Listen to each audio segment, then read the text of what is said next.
ভোটের প্রচার ইতিমধ্যে জোর কদমে চলছে। আবারও উত্তরে প্রচারে মোদি।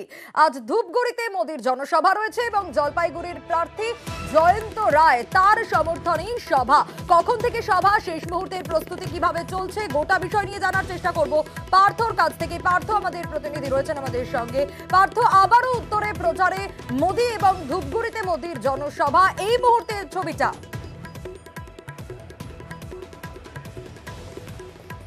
দেখো, তোমাকে জানিয়ে রাখি, দুদিনের ব্যবধানে ফের কিন্তু উত্তরবঙ্গ সফরে, বিশেষ করে ভোটের প্রচারে কিন্তু প্রধানমন্ত্রী নরেন্দ্র মোদী 5 বছর আগেই এই 2019-এ এই ধূপগুড়িতে তিনি শেষবার জনসভা করে যান লোকসভা নির্বাচনের আগে। 5 বছর পর তার আবার এই ধূপগুড়ি সফর এবং স্বাভাবিকভাবে রাজনৈতিক দিক থেকে কিন্তু যথেষ্ট তাৎপর্যপূর্ণ।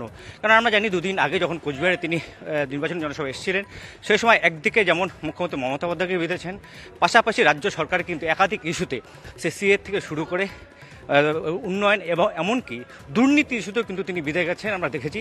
এবং সেই কোচবিহারের সভায় তিনি কিন্তু পরিষ্কার বলে দিয়েছিলেন যে এই শেষ 10 বছর ছিল কেবল নরেন্দ্র মোদী সরকারের যে কাজ করছে তা কিন্তু আরও এগিয়ে নিয়ে যাওয়ার, এবং উত্তর রাজ্যের পশ্চিমবঙ্গের প্রতি যে আলাদা দৃষ্টি রয়েছে কেন্দ্রীয় সরকারের, সেটাই কিন্তু বারবার করে তিনি তার আগের দিনের ভাষণে বলে যাচ্ছেন। আর আজ জলপাইগুড়ি লোকসভা আসনের প্রার্থী জয়ন্ত রায়ের সমর্থনে তার এই সভা দুপুর 2টা নাগাদ তিনি নামবেন।